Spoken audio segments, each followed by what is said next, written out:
Hello everybody, it's Shifty here doing my second commentary of the day. This time it will be a in-game commentary, post-game, sorry. Post-game commentary of an in-game FPVOD. And if you notice here, it says I'm slightly favored, which I'm quite not used to, because I always used to think that the matchups, it would always say the opponent is favored, just so you could, people can get more points easily and move up more easily. But now I realize that a bunch of the times it's even matched or slightly favored for me, so I'm a little surprised. Anyways, this is a TVR. It's a pretty good post game. I think this was a pretty good game. It really demonstrates how I think the TVTs have evolved. Oh, I guess I did spoil it right here. It is a TVR, but I will just go ahead and describe it while mining is done and there's nothing exciting happening. This is a TVT. It will be labeled as TVR, just so you guys think it's more exciting than a TVT, because I know TVTs carry that notion, oh, it's so boring because TVTs and SC1 sucked because everybody just get tanks and turtle up. But that is not the case in StarCraft 2, and I want to kind of just elaborate on the evolution of TVTs, because I remember in beta, TVTs used to be really heavily focused on Vikings and Bio. So it would be like a lot of Marauders and Marines and Vikings, and you would try to, and both people will build up an army like that and attack. And then there was a phase where tech was really favored. Terrans would go for tanks and Thors as soon as possible, and they would go for a really gas-heavy build.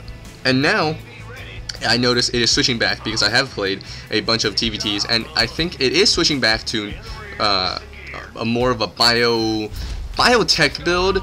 Vikings and tanks are definitely much more important now than they were before, because control of the air, and you want to just set up secure positions with tanks. But Marauders are definitely very important now. Marines not so much, but Marauders are just so cost effective for the amount of damage they can do, that they are very worth investing in, and that is what I will demonstrate in this game, the brilliance and beauty of Marauders in TVTs. Anyways, this is a normal build I'm doing. It is on Colossal Ravine, and the build I always do against randoms, because this build you can transition into anything you want, building anything, is a 10 supply, 12 racks, and a 13 gas. And here you get your orbital command at 15 population, and depending on what the opponent race is, you can switch up to anything you want. You can throw down another barracks, you can throw down a factory, you can fast expand if you want, you can Reaper harass, you can do whatever you want. So anyways, I do scout the guy now, and he is a Terran. He is building a factory really early, so I think that he's going to be going for that tech build, because he probably still has that mindset.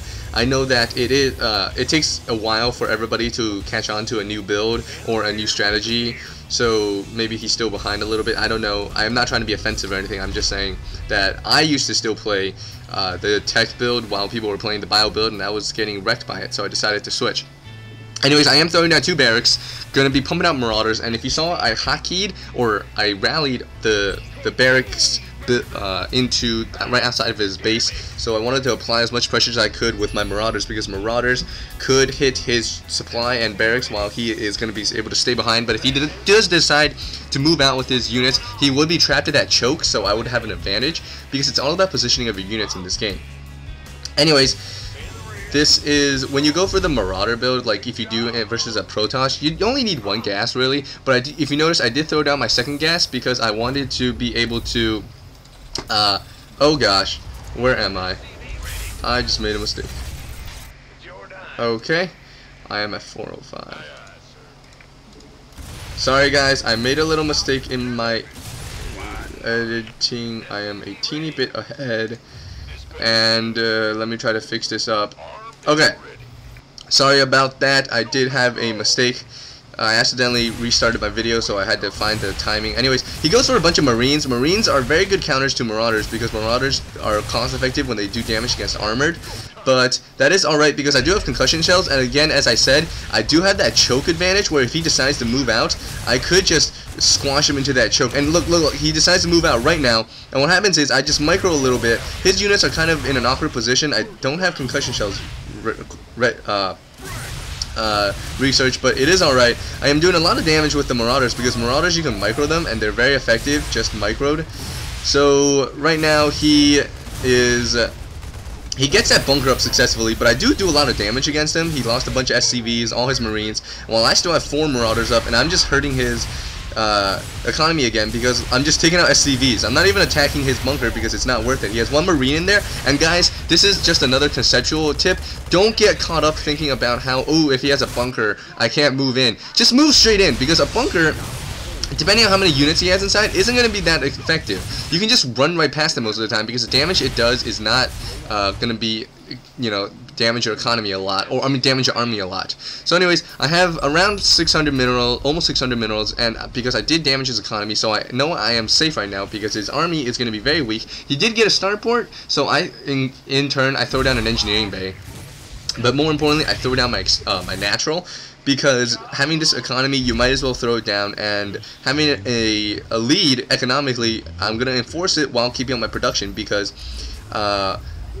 with more SCVs, I can produce faster than him, and I can only accentuate that by getting an expansion. So anyways, I do throw down a bunker right at that that tower, the Zelnaga tower. I throw down the bunker there because if he decides to move out, I want to just have to delay him and have to have more of a heads up that he is moving out. It is all very important to know what the opponent is doing, so that Zelnaga tower will only delay his push unless he decides to ignore it altogether, like he could. But a lot of times people like to secure it because one, I think I might be not able to range his units from up that little ramp, but I don't know. Yeah, I think so. I should be able to. Anyways, I just put 2 Marauders in it, and it is, you know, just protecting it with my SCV if in case I need to repair. And also, here's another tip for all you Terran players, is that when you use your mules, here's the thing I do, because I don't know, you should never mule the same mineral patch more than once. You should always mule it just once and then keep switching, so all your mineral patches will have around the same minerals, because that way you mine faster than if you mine one mineral out completely. So what I do with the mineral thing is I go for I mule one, and then I keep my rally point on the next mineral that I should mule, and I just go clockwise or counterclockwise. I usually just decide an order and I stick with it. So that way I never forget which direction to mule.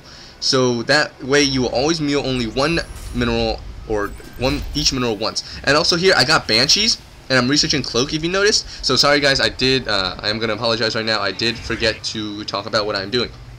Anyways, I got my factory, I got my starport. The starport was to pump out Banshees because I didn't want to get Cloak, because Banshees are just so effective at harassing the enemy mineral or worker line. So that is what I want to do. I get Cloak, and you just kind of fly around behind and you snipe off a few SCVs, and the Banshees pay off for themselves very, very quickly because they 2-shot any SCV, and 2 of them will just 1-shot SCV very easily. So there's no problem about that. And I do have a tank, a factory up, and I'm getting a few tanks because I am planning to go for a Marauder heavy army, but you still need a few tanks to back up your army in case the person also has a large Marauder army and a few tanks, because the tanks do a lot of damage, but in bulk, not really. The tanks do a lot of splash damage, but they still take a lot of shots to take out any Marauder group. So you have the Marauders, and because the Marauders can absorb a lot of damage, so you want to move them in, and you have your tanks to back up because the tanks do a lot of damage against armored as well. So anyways, I noticed he did not get his expansion up near the break of the destroyable rocks because I saw that he was destroying earlier. So I just come in here and I just do a little harass on his SCV line. It is very crucial, and he does have 1 turret, so it's good, but he definitely needs 1 more near his refiners. And he does scan, so I split up my Banshees, and he does get to pick 1 off, but that is alright because the scans, you know, most of the time Terrans use the scans or use the energy to throw down more mules to get the economy up. So a lot of times it does, even if the person is able to take down your Banshees, just by making them waste that scan, checking your Banshees, they already invest like 200 to 300 minerals, because that is how much a mule can get in its lifetime. So even if you're not able to do much damage, you're already harming their economy. So just keep that in mind. Cloak Banshees are very effective, and you know, it's a good investment if you have a somewhat significant, or if you have a lead, or if you just want to go for it. It's very good. Anyways, I'm almost mined out of my main, so I do throw down another expansion near my destroyable rocks, just because I don't want to get mined out and have to run off one base, because I do have an economy, so I want to just keep up that economy and just keep the advantage. And he does have 3 Vikings, which was a big investment, given that I'm pretty sure he expected me to go for Vikings as well, because Vikings, you know, usually they're only good against Vikings. They are good for floating around and harassing, but that's only if there's a bunch of expansions and they are not easy to access. But on this map, it is fairly easy. And I mean, he could float, or he could deploy his Vikings down on the that ledge near my natural, and he could snipe my SCVs, but that is about it. I could just use a scan and put 2 siege tanks, and that threat is gone. So I mean, Vikings are good if the other person goes for Vikings too, because then you equal out the investment. But if not, it's not that big of a deal. So anyways, I'm getting down this 3rd, and I start saturating with SCVs. And so now the economy is just going to be going full force, and I'm going to be pumping out of everything I got and building down more production buildings. And I'm going for a mass Marauder army. And right now I see his 3 Vikings flying over, so immediately I move my Marines over, because I don't want to lose any SCVs to the eventual harass from the Vikings. I hear they drop down, and you just pull your SCVs off the line, and that's about it. And then once you get your army there, just go back to mining, because the units will target army units will AI target other attacking units. So if your SCVs aren't attacking, they will not automatically target the other SCVs. So I almost have my 4th down, and I'm not going to saturate it, because with these farther expansions, what you want to do is you want to keep them hidden so that the opponent doesn't know them, and so you can reap the benefits for as long as you can without being discovered. If you do saturate, it is risky, but it does pay off because you get the minerals faster. But if the opponent finds out, he could easily take out what you have. So anyways, I scout, and I realize he's still running out of 1 base, so immediately I just move all my Marauder and Tank army. And if you realize, I have 5 barracks producing Marauders and 1 factory, so the composition is 5 Marauders per tank. And I'm okay with that composition, just because Marauders do the bulk of the damage, and tanks are just there for backup essentially, so I don't need a whole lot of them. If there's buildings or something, I could do damage while holding off any attack. Anyways, I move into his choke with my tanks, and here I'm about to break. I plan on just setting up a contain, break his choke, and just prevent him from moving out of his base and setting up another expansion. I do realize there is a back choke, there is a back door, but I am okay with him moving out of it, because here, if he does decide to move out of it, I can just move into his base and his army will be displaced. So at this point, you just keep pumping out of units. I have 5 barracks. I mean, my production is just going crazy, and I am getting upgrades. I am building a supply. My supply is already 153. I am sure the other player has nowhere near this high population, and that is about most of it. He does destroy my tank, but the tanks are just having a face-off right now, and I decide to move in right now because I realize that he has no army protecting his tanks, so Marauders can one-shot. If you have, like, how many is it? I think it's 9 Marauders can one-shot a tank, and just move in with the backup, and I destroy his tanks, because tanks are useless without any units in front to protect, and that's it. GG. That is about it. Good game, guys. Thank you for watching.